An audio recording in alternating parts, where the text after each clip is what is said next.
Vous êtes philosophe, mais vous vous intéressez de près aux affaires de société de la France et vous réfléchissez dans votre nouvel essai, L'éclipse de la mort, aux éditions Desclés de Brouwer, sur le rapport que nous nouons avec la mort, ou plutôt l'absence de rapport que nous nouons avec la mort. Quelque chose qui avait déjà été évoqué par Philippe Ariès il y a 30 ou 40 ans, L'homme devant la mort. Par Paul Lyonnais également dans l'Europe. Paul Lyonnais, mais mort, plus en amont, Philippe Ariès, justement, qui expliquait qu'il y avait une sorte d'expulsion de la mort de notre société. Vous avez le sentiment que, pour écrire ce livre, que ça s'est accéléré depuis les travaux de Philippe Ariès et a fortiori de Paul Lyonnais? Alors ce qui fait partie de la nature humaine et qui finalement nous différencie des anges à supposer qu'ils existent et des animaux pour qui la mort... Ça c'est Hobbes, oui, la voilà. peur de la mort. Hein. C'est un certain désarroi devant la mort et la nécessité pour appréhender la mort d'entrer en dialogue, dans un dialogue de sens avec elle. Il se trouve que pour la première fois dans l'histoire, Ariès, Lyonnais ont été les premiers à voir ça. Pour la première fois dans l'histoire, nous ne savons plus dialoguer avec la mort, donc nous ne savons plus comment nous y prendre avec elle. D'où nous sommes contraints à la privatiser au maximum. La mort a toujours été un événement public. L'exposition des cadavres, les funérailles, ça a toujours été quelque chose de très public, jusqu'aux exécutions publiques qui étaient sur la place publique jusque dans les années 30 en France. Et tout le monde s'y pressait, hommes, femmes, enfants, allaient voir des décapitations. Enfin, dans ma ville, à Toulouse, c'est ce qui se passait dans les années 30. Et cela a disparu parce que nous ne savons plus nous y prendre. Donc, il y a eu cette privatisation, il y a en même temps une médicalisation, une technicisation extrême qui revient au même. La mort n'est plus qu'un événement technique, alors que métaphysiquement et même sans doute biologiquement, c'est un processus qui dure des siècles. Et il se passe aussi quelque chose dans le langage. Tout a lieu comme si la mort avait fui, était sortie du langage, donc sortie de l'humanité. Une délangagisation de la mort, c'est également quelque part... Une euphémisation, en tout cas. Une euphémisation. Une terme de mort, oui, on ne dit plus mort, on dit il s'en est allé, il est parti. Il est parti, on ne sait pas trop vers où, c'est absenté. Voilà. Je ne sais pas si j'ai répondu à votre question. Oui. Parce que je suis un peu comme les chiens, ils suivent une odeur, je suis une idée, et le point de départ est... Et en plus, ça vous enlève du travail, parce qu'on dit que les philosophes, la définition du philosophe, c'est quelqu'un qui aussi apprend à mourir, réfléchit sur cette notion. Au-delà de la définition du philosophe, je crois que ça a toujours été la définition de l'être humain. Puisque la mort est présente dans l'être humain sous la forme de la conscience dès qu'il s'éveille à l'idée de lui-même. C'est-à-dire qu'il s'éveille à l'idée de lui-même en même temps qu'il s'éveille à l'idée qu'il va disparaître. Et le point d'interrogation est là. Dans l'histoire, la séparation définitive entre les espèces animales d'où peut-être nous sortons ou dérivons, je dis peut-être, et l'homme, c'est l'inhumation, c'est le questionnement sur mais ce cadavre et donc moi-même, qu'est-ce que ça va devenir? C'est lié à la naissance de l'art, peut-être même à la naissance du langage. Donc apprendre à mourir, c'est apprendre à être homme, bien au-delà d'être philosophe, qui n'est pas très important finalement. Alors, quand même, à propos de cadavres, vous dites qu'on est de plus en plus dans une société qui justement rejette la notion de cadavre et vous notez qu'il y a une explosion des demandes de crémation des corps. Expliquez-moi comment les cendres ne sont pas de la même importance que la poussière des cadavres. Pourquoi vous faites une différence entre les deux? Dans le livre, je me réfère à Hubert Reeves. Nous sommes de la poussière d'étoiles, il y a la poussière biblique, la poussière de la Genèse, et donc c'est finalement l'idée que la poussière a quelque chose de spermatique, hein, qu'il s'agit des spermes de la vie universelle, et donc que la vie universelle peut se développer à partir de la poussière. Donc la poussière, c'est finalement l'avenir, alors que la cendre, cendre, c'est le néant. Après la cendre, il ne peut plus rien arriver, il ne peut plus rien exister, si vous voulez. C'est ça la différence, c'est dans l'imaginaire. C'est la différence entre l'imaginaire de la poussière et l'imaginaire de la cendre. On peut se référer à un philosophe très important du XVIIe siècle, Leibniz, qui estimait que tout est plein de vie, que dans chaque grain de poussière, il y avait enfermé tout l'univers, tout le passé et tout le présent. Et là, nous avons la poussière qui est l'opposé de la cendre. Vous avez l'impression qu'en fait, c'est que nos sociétés aussi se sont déspiritualisées. C'est pour cette raison qu'elles ne donnent plus de sens à la mort. C'est parce que dans les sociétés précédentes, notamment avec le poids des religions, on accordait un sens à la mort et qu'aujourd'hui, on ne lui donne plus de sens.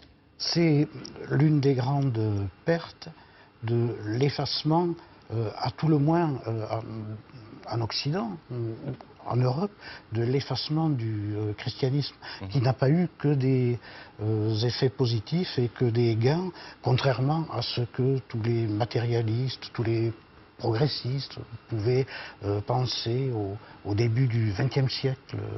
Par exemple, mesure où le christianisme permettait un dialogue avec la mort qui a aujourd'hui complètement disparu. Alors on peut dire que nous sommes dans la période que Nietzsche a appelée celle de la mort de Dieu. Ouais. Nous avons vidé la mer de son eau en assassinant Dieu, a dit Nietzsche. Nous avons vidé la mer de son eau, et c'est exactement cela. Comme nous avons vidé la mer de son eau, nous ne pouvons plus entrer en dialogue avec ce qui nous constitue. Alors vous avez parlé des positivistes au XIXe siècle. Est-ce que vous avez le sentiment que le transhumanisme aujourd'hui est une sorte de résurgence du scientisme, oui, très à la mode à cette époque? Oui, c'est beaucoup plus élaboré, parce qu'on en est à imaginer l'homme immortel. C'est un technicisme assez benet, je trouve, et assez sot.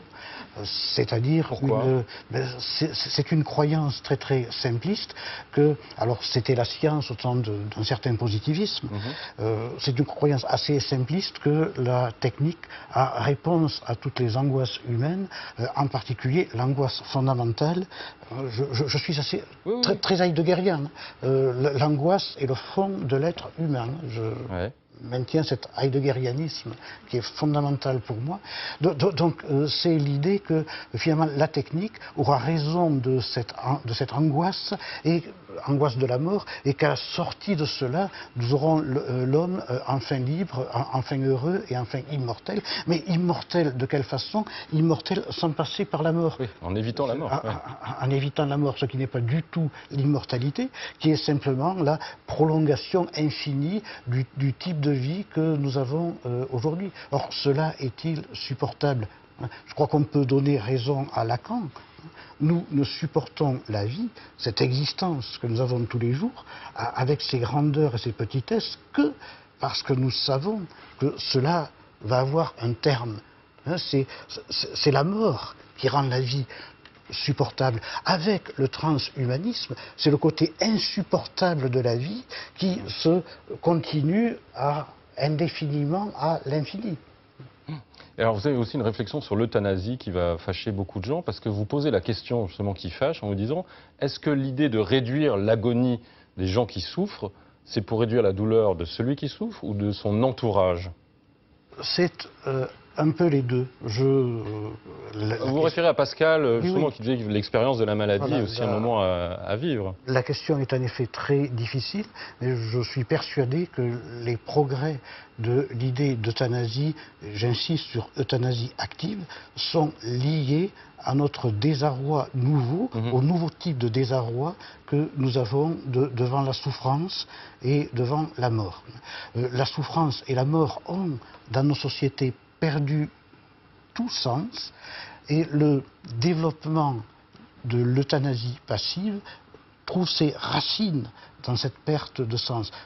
Je ne veux pas dire qu'il n'y a pas là-dessous que nous n'avons pas d'empathie pour la souffrance des malades, des familles, etc. Mais il faut aussi regarder les choses avec un peu d'analyse, avec un peu de hauteur, celle du sociologue et du philosophe, et voir quelle est la dimension de perte métaphysique qu'il y a derrière ce développement de l'euthanasie.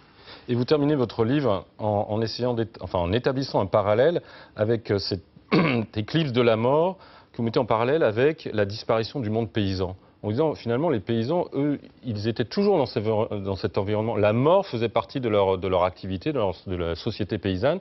Et le fait que les paysans disparaissent explique peut-être aussi qu'on veuille nier la mort dans nos sociétés. C'est à la fois Machiavel qui m'a appris cela et mon expérience personnelle, puisque je suis un enfant d'ouvrier agricole du monde paysan des Pyrénées, quand la France rurale en était à ses derniers. Mais on pouvait encore toucher la France rurale et toucher ce qu'a été le peuple de France pendant des siècles. Et Machiavel, lorsqu'on lit Machiavel, on se rend compte qu'il n'y a rien de plus normal qu'un cadavre dans un champ. Ouais.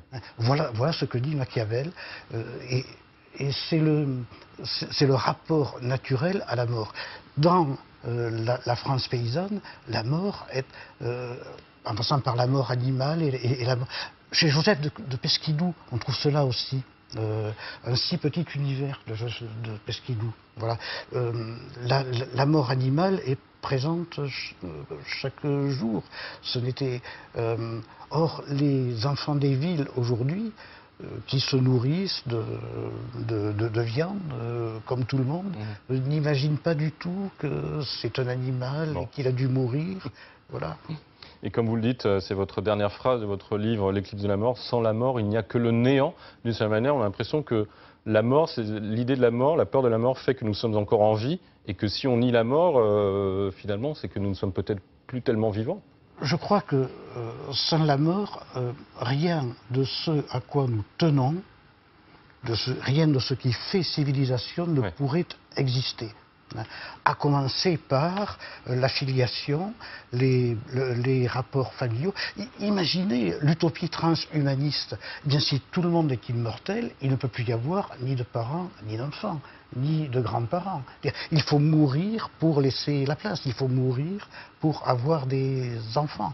Donc c'est à la fois la transmission et la culture qui disparaissent si la mort disparaît.